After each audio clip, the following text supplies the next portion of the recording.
And we are going live.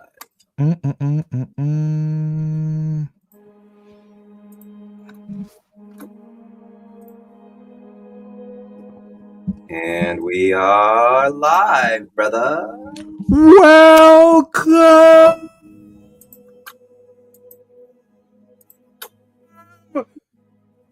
to the greatest motherfucking podcast on earth, the Story Forge podcast, the greatest storytelling podcast, the greatest podcast of all time, the greatest podcast in the universe. Hey, nay, in the multiverse. Two authors, Dominique Mondesir and Gabriel Rathweg.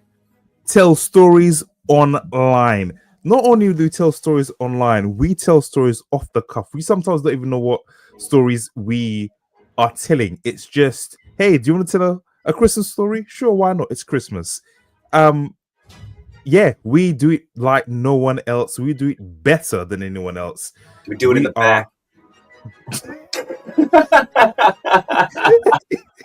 We don't do it Diddy style, but we do it in the back. Do it in the back. This is the Story Forge podcast.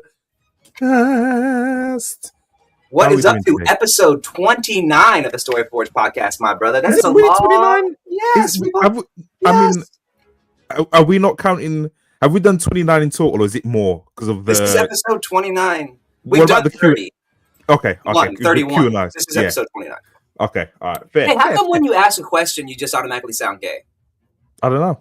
Hey, is this? You're like, welcome to Story Forge. Hey, is this episode? What is that? Really? I do too. It's a proverbial you, not the you specifically. Like you. No, when I'll be like, hey, Dom, what's going on, buddy? How are you doing? I don't know. It's just a higher infection, maybe. Right. Yeah, I'm good. We saw each other less than 24 hours ago, so I've not got much shit to say. I know you're stressing about your fucking book. Tell me about that, my friend. Bro, it is busting me. Like, I thought, like... Busting you wide open. In the back.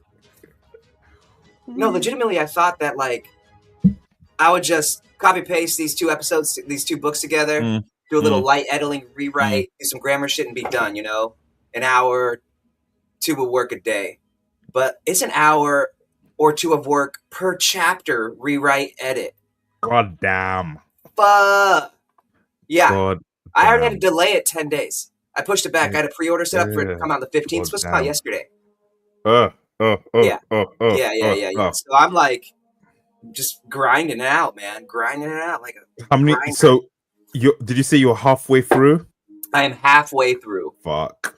Yeah, and today, like, I'm pushing hard. I'm pushing like real hard. I'm pushing hard, pushing good, pushing real good. Damn. It's so stupid. What I was gonna say was, yeah, I do not envy in your position, man. Because that's why I always say to people, never rewrite books, because it is the hardest thing. Dude, it's so much harder. Yeah, it's easier to write a book. I bought a new monitor, and I put it over here in the corner. Okay. And like cool. I'm sitting down today. Usually I'm standing, so I have to like sit up because I'm blind too, because I'm old now. And just to see what the thing says. But yeah, rewriting a book that you've already published is so much harder because you're an author. You're like, what the fuck what was going on right then in this chapter? Where did this go? And it's just, ugh. It's not even just that. It's picture this. Riddle me this, Dom. You are 28 years old. Okay. Freezing your ass off in the back of that shit box you called a car. Yep. Fingers numb, toes blacker than they are now with Yep. with what's that shit called? Freezer burn, you know, when your toes fall off. Right, yeah, all that shit. Yeah. And you wrote the best book of your life then. And then you flash forward 8 years to now, and then you pull that book up and you look in the mirror and you read it to yourself and you go, who the fuck is this retard? That's why I don't read. What fucking retard wrote this shit? And then you finish taking a dump and you wipe your ass with it. That's how bad it was. That's why that's how bad it is. Don't read any of my past books. Some of them hold up, but some of them like, oh god, yeah. Some of them, you know what? Even more annoying. Bro. Like when I first came out as an author, this sounds super gay. Like when I first came out, as an author, you are still in the closet. To my family, Every right? Every one of you Europeans are. Like, secretly, you're all gay. When I first came out to my as an author to my family, and then that's not so funny. And how'd that work out? And then so then everyone in my family, my distant family, all read my first books, and they were shit. And like some of them, that's the only book they've ever read. So in their mind, you're still shit. It annoys me so much because they look at me like condescendingly. Oh, how's the author thing going? I'm like, motherfucker. Hey, Dom, you still writing? Hey. But it's the condescending. How's that? The little story thing going? I'm like, I'm like a million times better than I was then. How can you base that off my only one book you read? You know what I hated the most? Hey, I heard you're writing. Hey, you making any money? You making any money with that? Oh, hey, doing all right? Hey, I was in Edinburgh. Edinburgh about like 7 years ago. For writing. By the way, we started this podcast, and right before the podcast, I go, "Hey, Dom, do you have any shit you want to talk?" And he goes, "No, I'm good. I love everybody." Okay, continue. I was in Edinburgh and I was visiting an author conference, and I was in his cab, and the people from the north of the UK, in the UK, class in Northern Ireland, Scotland, where like they can be very direct.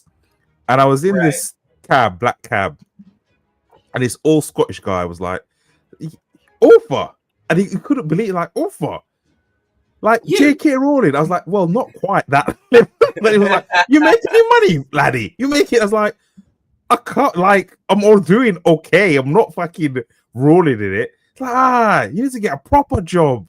Like, just this old guy was just berate. I was like, well, thank you for the lift, and just.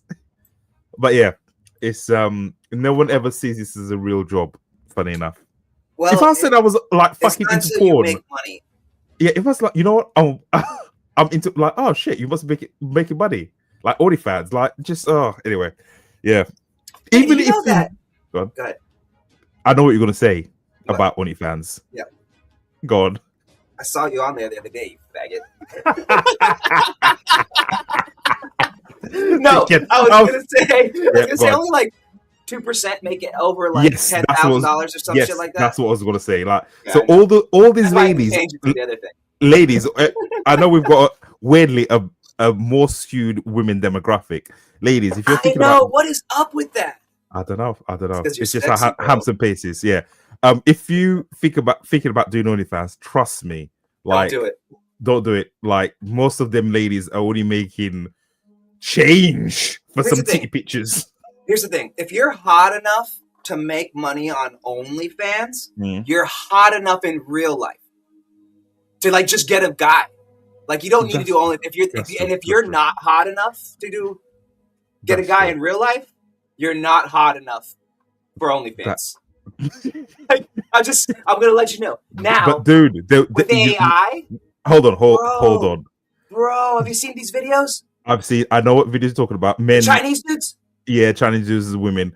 Whoa. That's why I don't trust anything online anymore. But that's why I quit jerking off, bro. That would do it. But like, are you gay if you jerk off to a girl who's actually a guy? 100%. What if you don't know he's a guy? Then no, but if you find out, 100%. That's okay. What if you find out they're a guy, you stop jerking off to them, but every time you're with a girl, you think about them? Oh, that's gay. But so what I was gonna say, what was I gonna say? I lost the train of. Oh no, you know, like, do you know how ugly of a woman you have to be not to get mad? Like, I've seen some there's a word we use in the UK, mingers, right? Mingers. Like what's a minga? To me, I've got some connotations going around in my head. It's but I'm like not racist, the ugliest female you can ever think of. Minga, but what does minga come from? Minga. I have no idea. Like I know it's slang for something. I know you got some kind of derivation. Hold on. Let me. Mingas. Like, let me think. Mingas. An unattractive. So a minga is a British slang term used to describe an unattractive or unpleasant person. Yeah. But what is that word? Like, what does minga derive from? I have no idea. Like, because all your slang words come from somewhere. Your slang words. You're like, oh, hey, we're talking about blah, blah, blah. I'm like, oh, they mean purple. Yeah, no idea.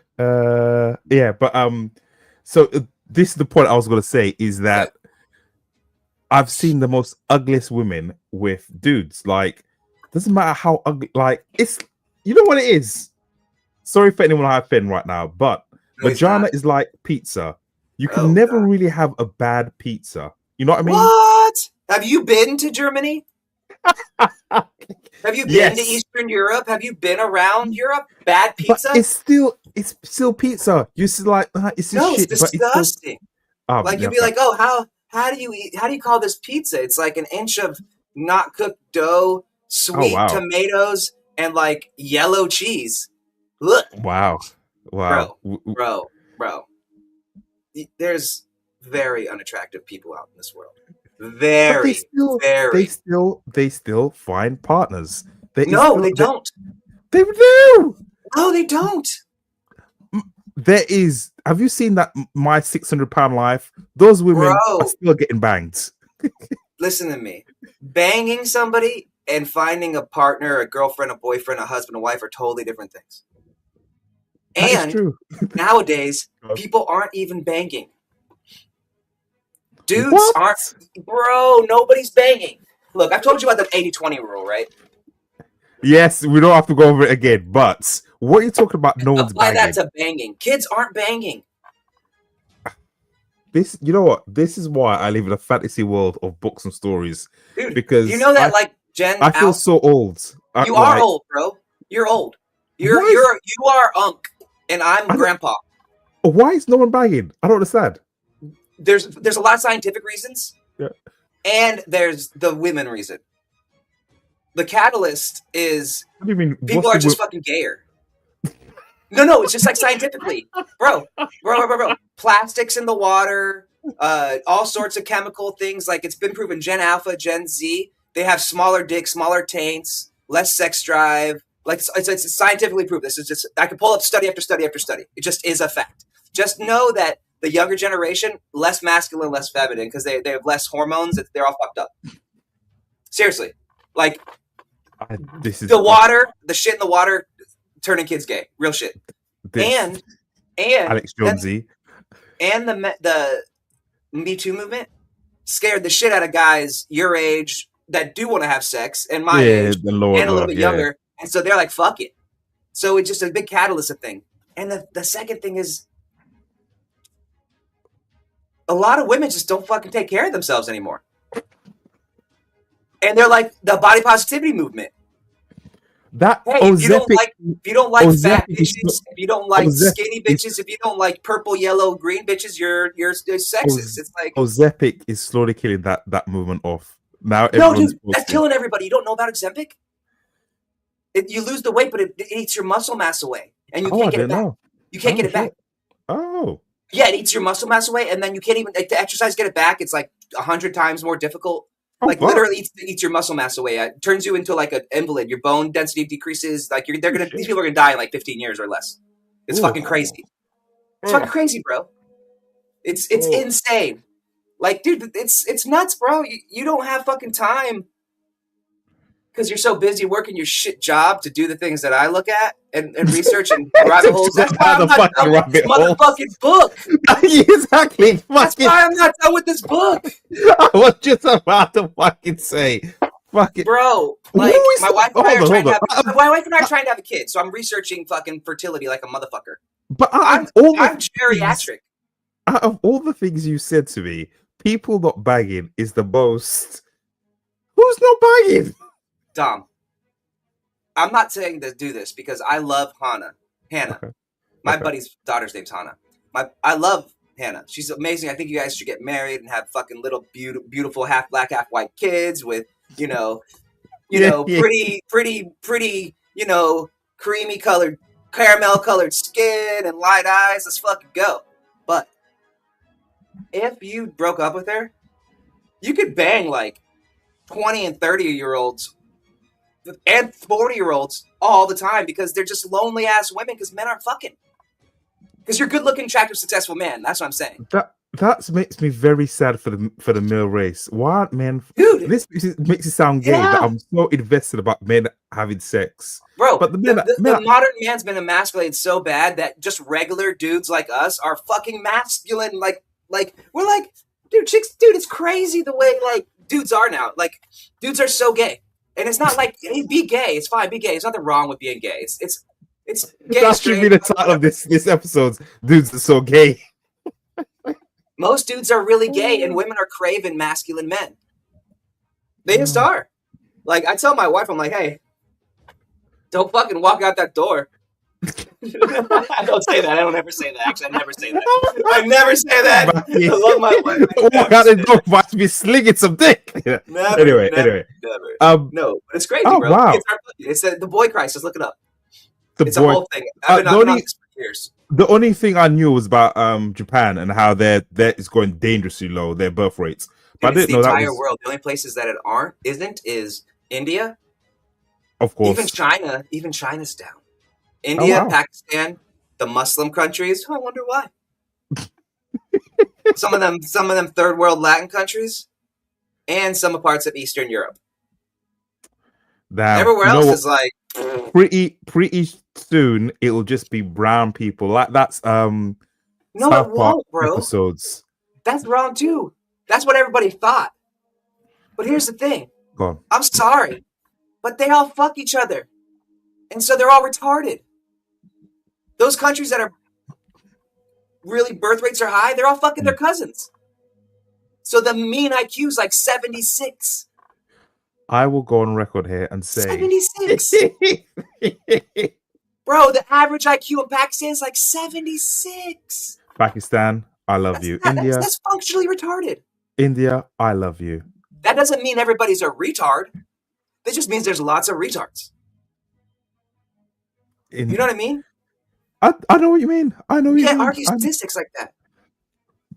Dude. What do you mean? The beginning... Bro, anyone who's watching, listen, the beginning of these episodes always take the fucking wildest leftist turn or rightist turn out of fucking anyway. That's because the world's nuts, bro. We're about to go in an hey, let's go doom and gloom. The economy's crashing. We're at 25% unemployment. The U.S. is pulling back from the world, so there's going to be global war. Like, shit's crazy. Wah! Story Forge!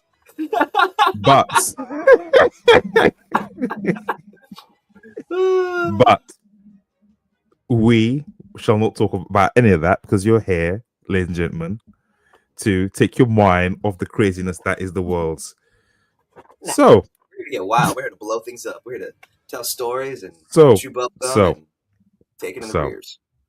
Shit, you know we didn't even get onto. We got onto your book a little bit, and then we just fucking went left. So I linked our books in the chat. 50% halfway. Do you think you'll be done? Depends on today and tomorrow. If I can get to where I want to today and tomorrow, then I'll be finished on the 18th, and then the 19th and 20th, I'll just do it all day, reread, re-edit, and upload it on the 20th. Could you push it back again or not? No. Then if I do that, I can't do pre-orders again for like a year. Oh shit! Yeah. I mean, I could, but then I also don't hit my goal of hitting a book a month. Yeah. So no, I could, but I'm not going to. So it's going to be a lot of late nights then. Well, we'll see. Or I don't do it. I'm a piece of shit. Either way. How's the things coming in? The orders. Pre-orders aren't great, but book 6 of From Chef's doing great. So I mean, I'm not really worried about pre-orders because it's just nobody really pre-orders shit they don't know. That's true. And my readers will get it. Like, they'll get it when it comes out. I'm sure they are. I'm not worried about that. So I'll do that at least. But I'm really curious to see how it does in the rankings and if the reviews show up right away. You know, that's the whole pre-order point, was to do that. How's your book doing on? How's Dominion of Gods doing on Dominion of Gods? Destroyer of Gods doing on Royal Road? Not bad. It's people are reading it. It's coming along. I've put a second book out there. Space Elemental as well. So it's doing okay. How's yours book doing? We're at 920 views. There you go. Yeah, 38 average views.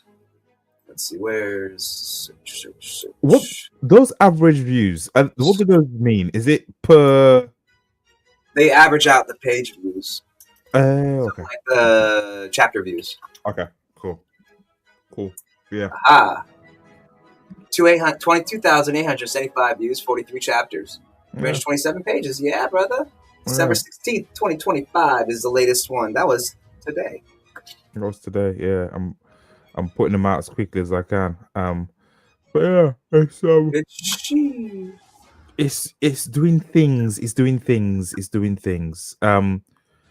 Let us get into the story. Because I know time's tight.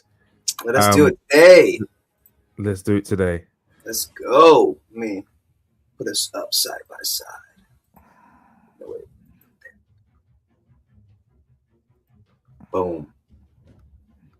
Dom. Are you ready, sir? I am ready. Welcome to episode 29 of The Story Forge with your hosts, Dominique, Mondesir, and Gabriel Rathweg. Today's episode of The Story Forge is Chinese Santa Claus. Chinese Santa Claus. That's what we did yesterday. We ended our Christmas episode with Black Santa getting killed, destroyed by retarded White Timmy, Santa. who became White Santa. White Santa. And then Rudolph and the other reindeer submitted to White Santa. And as they were submitting, Chinese Santa appeared. Now,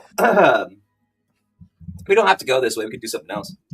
Like in Christmas or, what? I am easy either way. I can't think, nothing comes to mind, but I'm easy either way. Up to you. I think. Here, I want to throw something at you.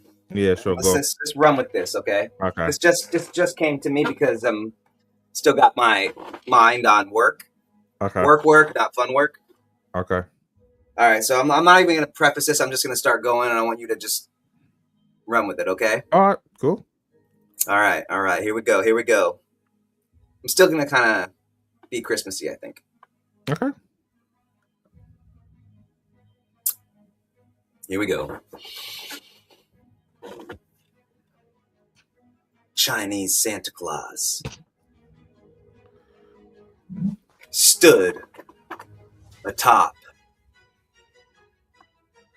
his cliffside fortress, looking down upon his hordes of minions, thousands of bloodthirsty, razor-toothed elves with talons for claws and glowing, beady red eyes, gnashed their teeth and screamed their rage at Chinese Santa. Behind them, a horde of reindeer pawed the ground, their antlers sharpened to spear tips, their hooves shod with iron. They too waited for the command. Behind them all, and most dangerous of all, came the snowman giants. 25-foot tall behemoths. All hard, packed ice and rock covered in fluffy white snow with giant black top hats and 4-foot long spear carrots for noses, grunted as they stood behind the reindeer. And Chinese Santa was glad. It was time for the Kumite, when every world Santa Claus met with their armies behind them at the North Pole and competed for the crown of Santa Claus. This year, it was Chinese Santa's turn. He promised Overlord Xi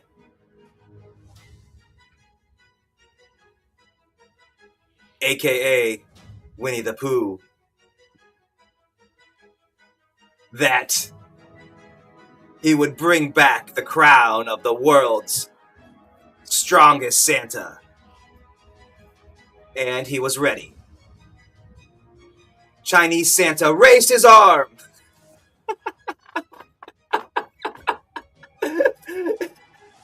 His army roaring below him as he mounted his sleigh and took off into the night, heading towards the North Pole. Chinese Santa rode his trusty steed. The carriage he rode in squeaked and jingled as it was made by those damn children slaves that he had in his basement. Children slaves that, if he didn't win this kumite, would starve this Christmas. Their little hands worked those nuts and bolts so delicately. They worked on half rations, and they needed less sleep than the elderly. Child labor was what would win this war. Up ahead,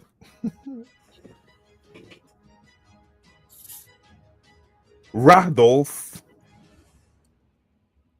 and his green nose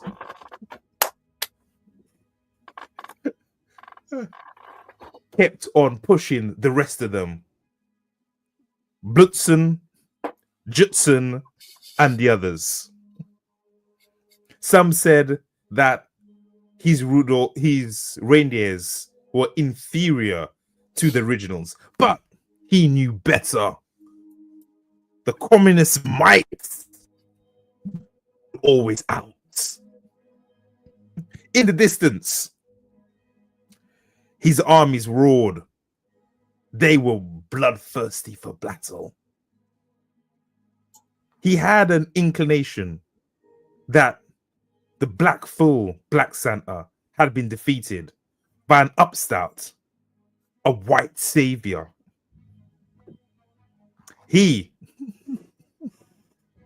would show this generic, vanilla, latte-loving Santa Claus who the strongest was. For the leader, Winnie the Pooh, he would go into battle defiant. Charge! Bringing his hands together, his armies thundered behind him. He looked in the distance and slowly parted his hands, ripping the fabric of space and time. In the cloudy, starlit sky, the world around him spit like a zipper being pulled aggressively as finally the fabric of space and time gave way and teared in half, allowing a gaping hole hundreds of feet wide to come through. In the distance, through the darkness, he saw lights. He heard the jingle bells. He knew it was time. Onward, mighty force! It was time for battle.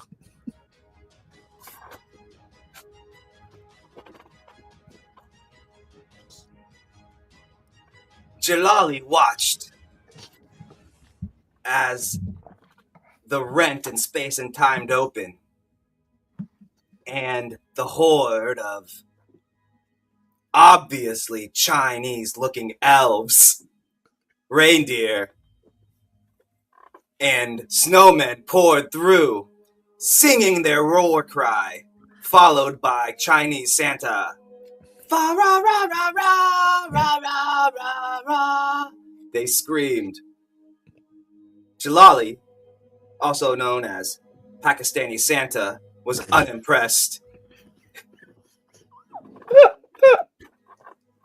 He sat atop his dromedary's back, also known as a one-humped camel.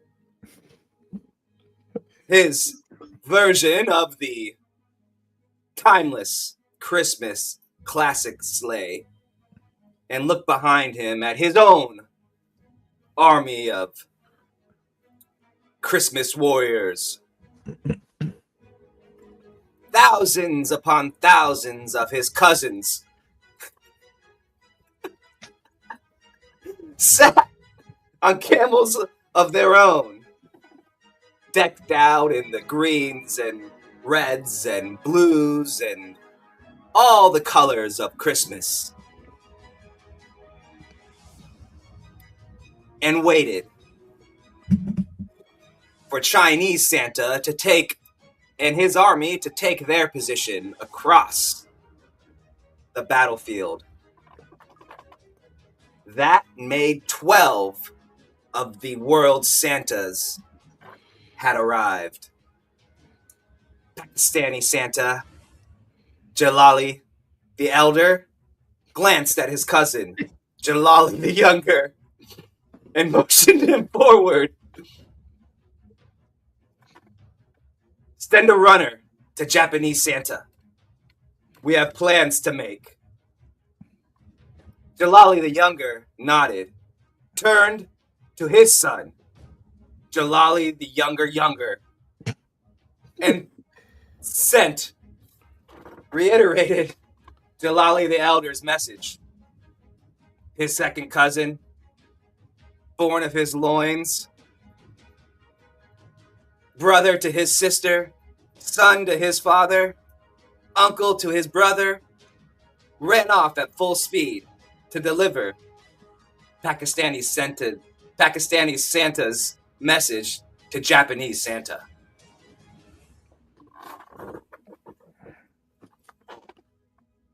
On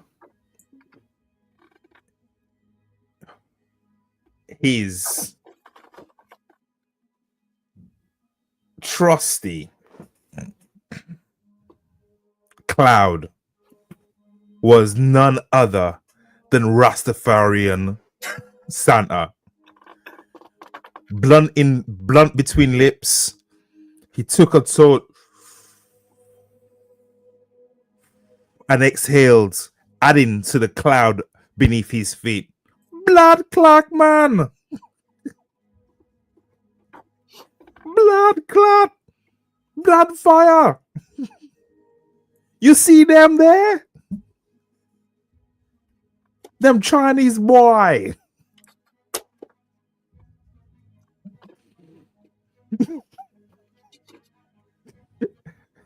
Del boy! Del boy! Shouted Rastafarian Santa.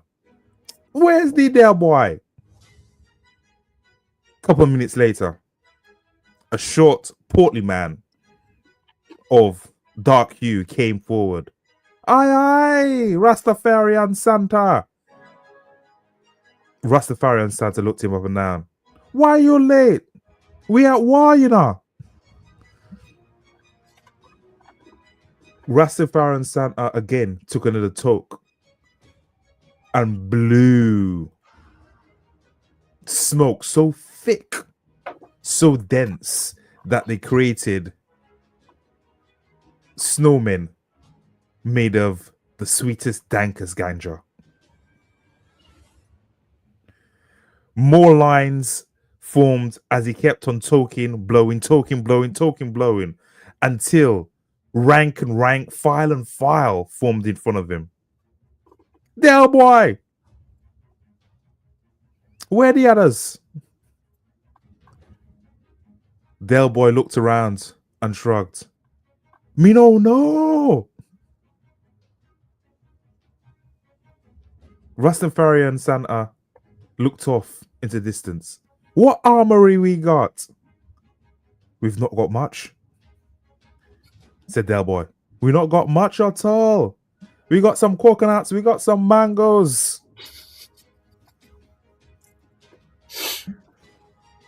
Aye. Well, we gonna split some scars with the coconuts. But I'll tell you for sure, we gonna win this battle. Send word to Scottish Santa Claus. Send word to that boy. Say, we want joint partnership and take on Chinese Santa Claus and that batty boy from Pakistani. The battle lines were drawn. The last of the Santa Clauses had arrived. The black Santas congregated on one corner, the white Santas in another, and the Asians still in one more, with the Latins in the final. Canadian Santa sat atop his broomstick, the new symbol of Canada, a broomstick up your ass. I don't know why. Surely it'd be a moose. Well, they killed them all. Fair. No, I'm kidding. Sat atop his moose and looked behind and was proud. This was a glorious day for Canada.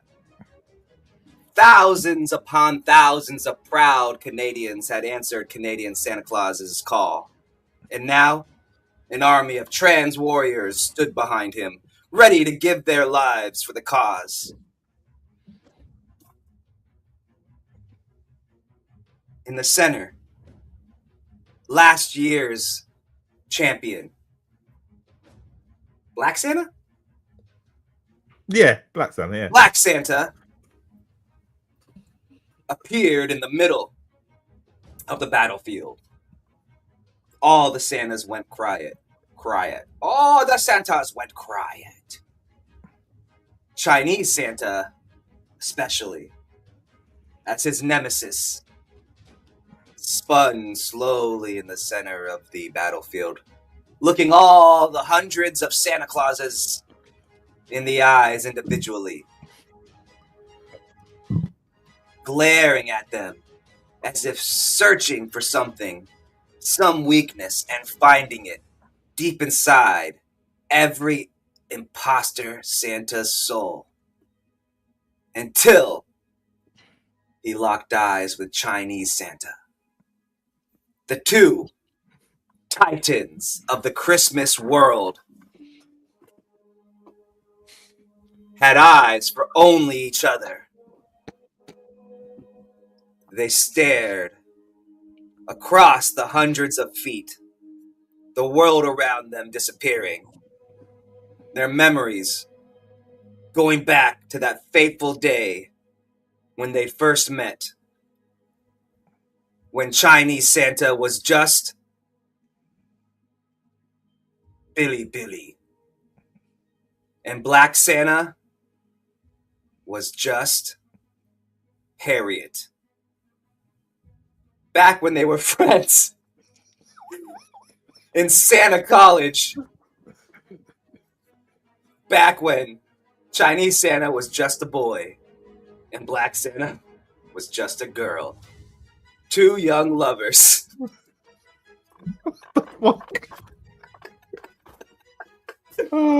Trying to find their way in this crazy world of Santa Clauses.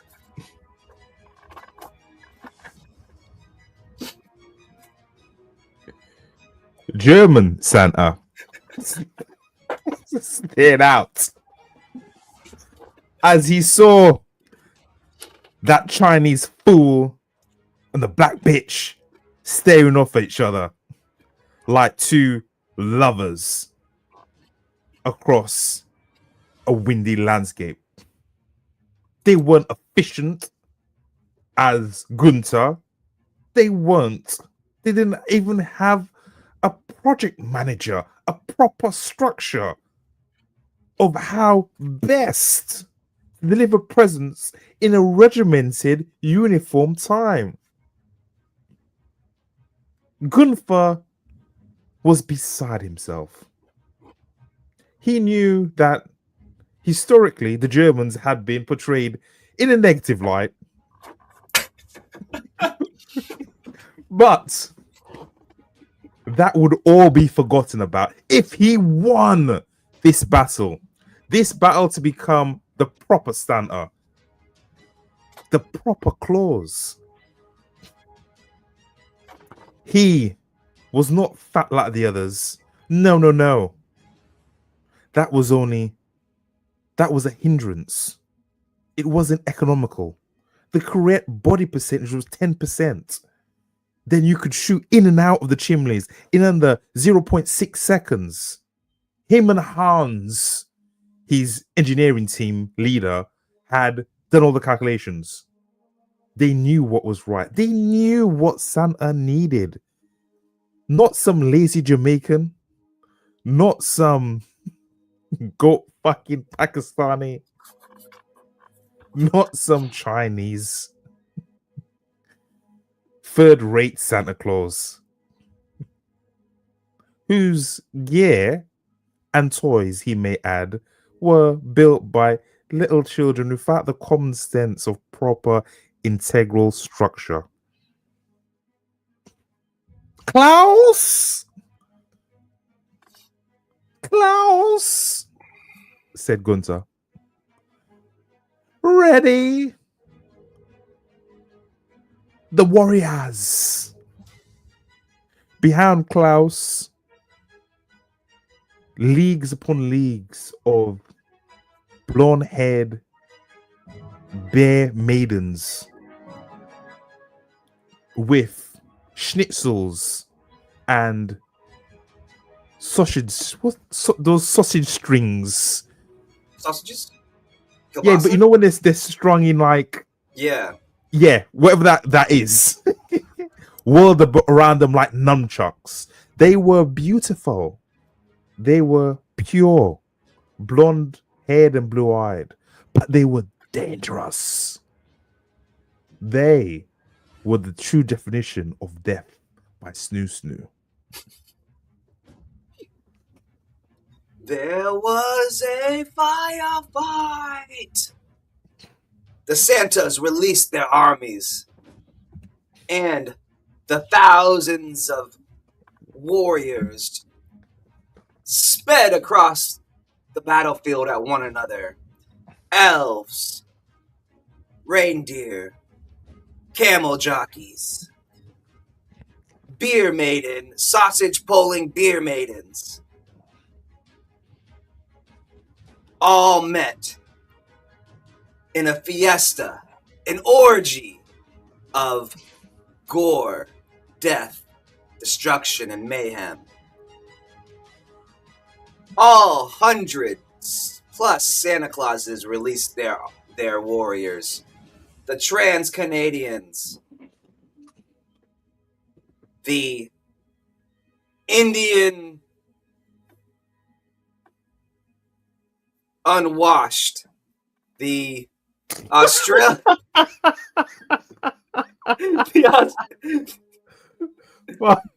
the Australian, the Australian outback packers, the Japanese perverts, all of them. Even the American Santas were there. Santa's warriors, giant fat men, driving huge, amazingly cool pickup trucks, running over elf and beer maiden alike. Wanton destruction everywhere one looked, and every Santa of every nation gloried in it, reveled in the blood and death, their powers recharging, whether it was Rastafarian Santa huffing his foot-long blunt, whether it was Chinese Santa slapping another slave child into battle, or Jalali the Pakistani Santa having sex with his cousin. All of them gloried and reveled in the power they were receiving from the death of all their minions. But above it all, high above the death and destruction,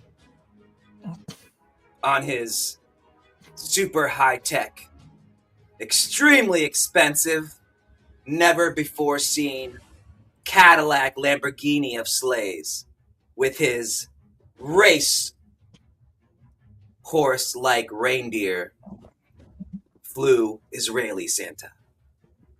Above the fray, watching as all the Santas danced to his tune.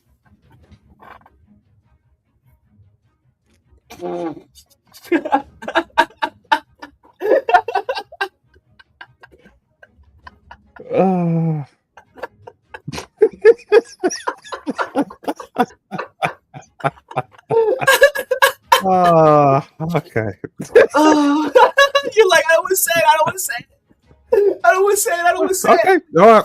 So, Israeli Santa swept above all, and in the distance, locks of hair dangling down locks of hair dangling past his ears. Jewish Santa looked on. Israeli. Don't use the J word, man.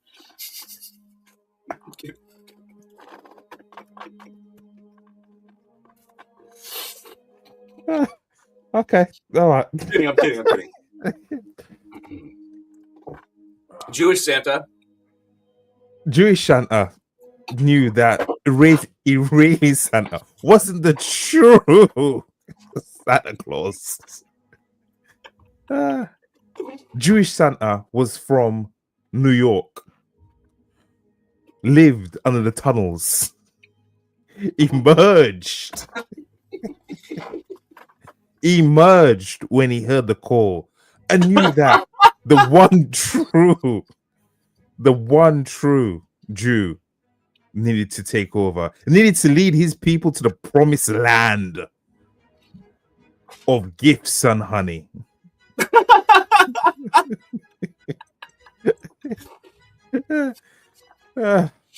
Eating a kosher bagel with lox.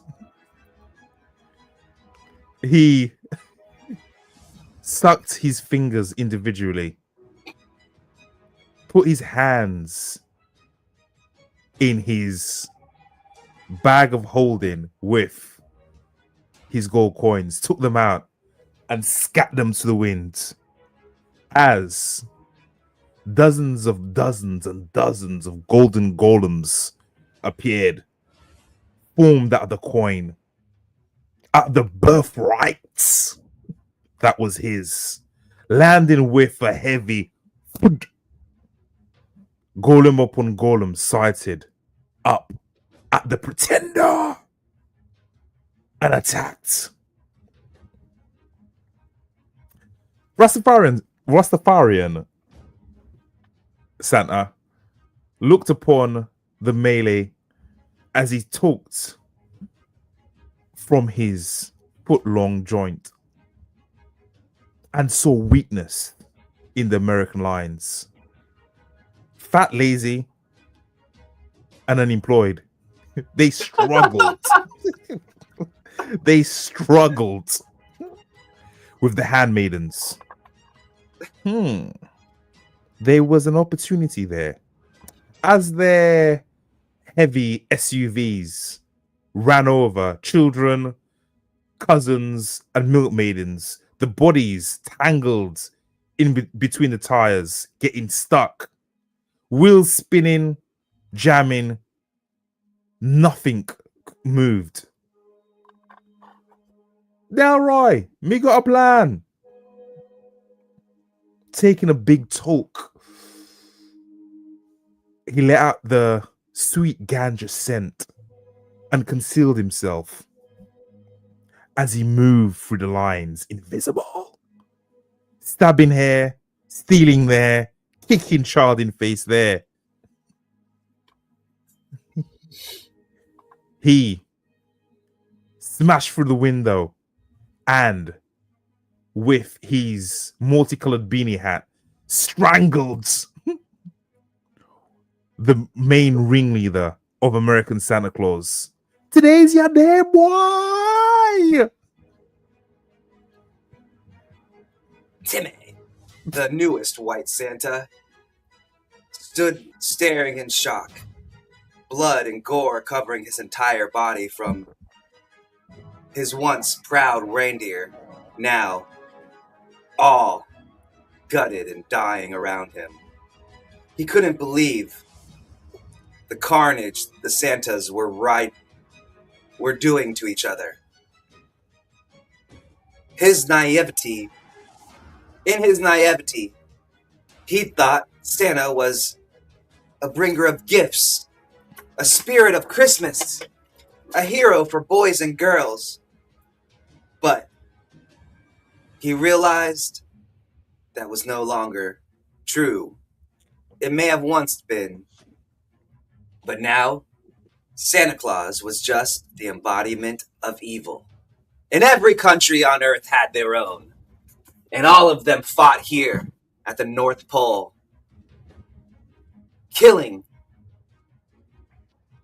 dismembering, disemboweling all their minions. For what? For power? For more power? Timmy couldn't believe it. His rage, his anger boiled up inside of him. And though he'd recently found the ability to speak when he became Santa Claus, as what happens so many times when we become emotional, we default to our basic instincts. And all he could say to himself over and over again was, Timmy, Timmy, Timmy, Timmy, Timmy, Timmy, Timmy, Timmy. His red suit began to glow. His body's muscles began to increase in size. Timmy, Timmy, Timmy! And then finally, with one ear-splitting roar, his red coat exploded into a million pieces. His muscles bulged out, and Timmy the White Santa became Timmy the White Santa Hulk. Timmy! He roared, jumping, leaping around the battlefield, using his new engorged muscles and limbs to smash minion after minion, clearing the battlefield in minutes before his rage, still unsatiated, turning towards the last foes, the Santa Clauses. He screamed at the top of his lungs, "Timmy!" Leaped over to Pakistani Santa, pulled him limb from limb, throwing the pieces far into the North Pole, out into the night, not even bothering to see where they went, as he jumped to the next Santa, landing on him with both feet. Japanese Santa had no chance to even scream as he was flattened into a bloody pancake. By now, the other Santas had caught on, seeing the danger that this rogue Hulk Timmy, the White Santa, posed, and banded together to stop him, with Rastafarian Santa at their head. His giant, foot-long joint now half gone. It was okay. He wasn't scared. Rastafarian Santa had been at this job a long time. He'd smoked a lot of doobies. He's killed a lot of pretenders to the Santa throne. And this young, retarded Santa would be no different. He took a deep puff of his joint and then blinked as his head rolled from his shoulders. "Timmy!" the retarded Santa whispered in his ear as it fell to the ground, before knocking his headless body away and jumping into the remaining Santas, ripping them limb from limb until the only ones left were Israeli Santa and hairy Hasidic Jew Santa.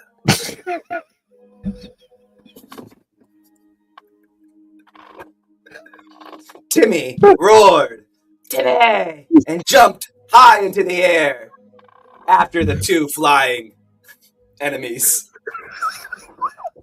Oh, two Jews did battle in the sky. Both on carpets. Both throwing gold coins at each other. Back and forth the battle went.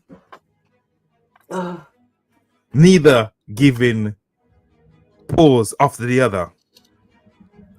Hasidic Jew Santa stopped. "My friend, we should be good Jews and come together and enough. There should only be one true Jew, and I am that Jew," said Israeli Santa. Hasidic Santa took another bite of his lox bagel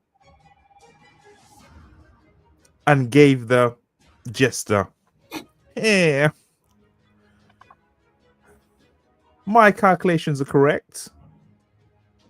It may be prudent if I invest in your stock instead." And sit back into the shadows and retreat into my luxurious tunnels under the New York subway. "I think we..." What the? In a flash, in a blink, Israel? Yeah. Israel Santa was split into left body part going one way, right body part going the other. Blood and gore splashed Hasidic Jew Santa. He looked shocked. Bagel, soggy, locks covered in gore. Timmy landed on his carpet, towering above him, snorting, eyes deranged. Hasidic Jew Santa took a step back and took out his reserve gold coins. He handed them to Timmy, who looked at them in disbelief. That's all the money I have. Timmy continued to stare. Okay. As Hasidic Jew Santa took out another coin pouch from his sock and handed it to Timmy. Timmy continued to stare. I have no more money. Okay. More coins came out of socks, underwear, underneath his hat, between his bum cheeks, everywhere that one could store treasure. Santa Claus, Jewish Santa Claus, produced money and gave it to Timmy. Hands loaded with more wealth than he knew what to do with. Retarded Santa Claus looked at the coin, looked at Hasidic Jew Santa, and without saying a word, shoved the gold coins down his throat, causing Hasidic Jew Santa to choke on all his wealth. Looking around, Timmy took in the battlefield. None survived. All were dead. And he, Timmy Santa, was the true Santa. A new dawn, a new age would come about. An age of peace. An age of progress. An age of acceptance and kindness. An age of Timmy! We're done. Oh, that was fun, man. That was good. That was super racist. That was That was good, man. I enjoyed the fuck out of that. That was crazy. That was good. This one is probably the one that's gonna blow us up the fuck up.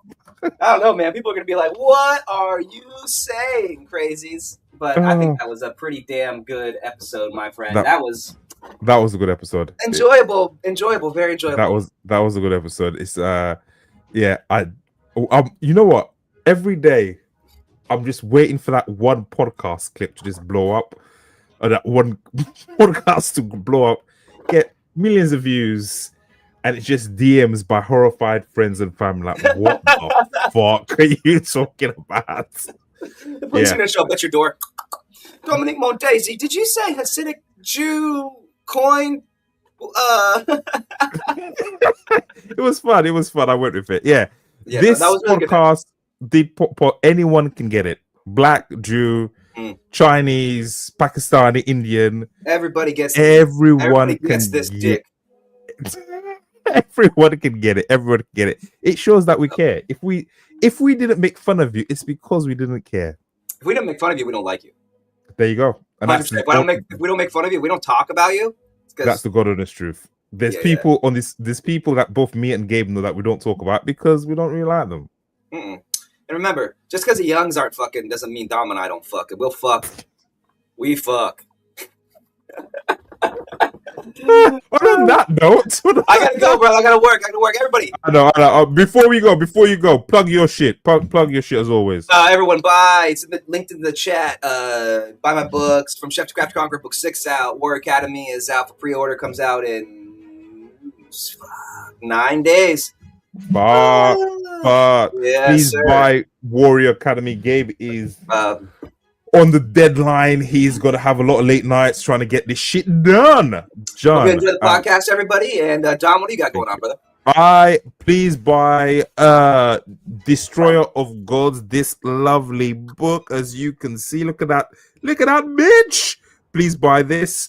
Or if you read that, I've got 25 other books you can read. As always, my name is Dominique Mondesir. That's Gabriel Rathweg. We are the Story Forge podcast, and I think, ladies and gentlemen, we at this bitch. Bye-bye.